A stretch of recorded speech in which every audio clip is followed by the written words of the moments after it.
This video demonstrate a technique of all arthroscopic intratendinous dermal patch integration for large-sized rotator cuff tear.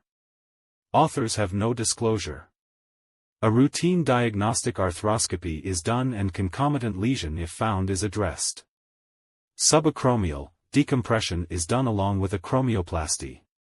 Once the rotator cuff is adequately mobilized and is deemed reducible to footprint, tuberoplasty is done if required.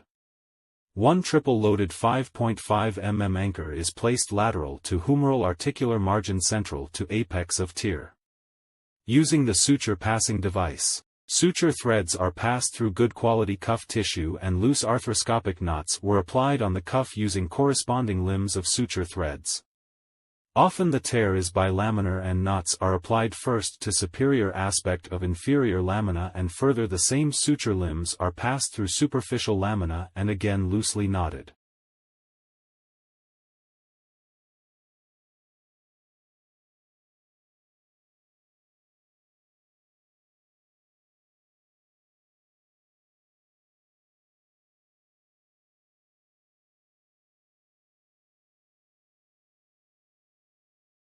Another 5.5 mm double-loaded screw-in suture anchor is applied medial to greater tuberosity, and in line with the first anchor and suture limbs pass through the lateral most healthy cuff margins anterior and posterior to cuff tear margin. Using a grasper, the graft is folded with the anterior and posterior edges folded up and pushed into the tear site and placed in between the first and second anchor.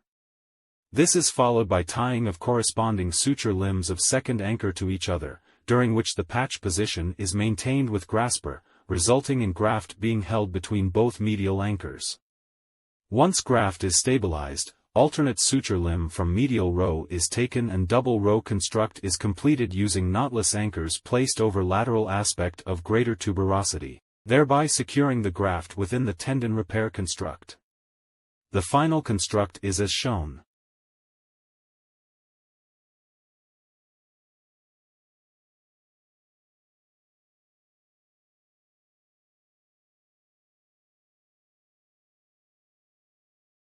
Post-operative MRI showing complete footprint restoration.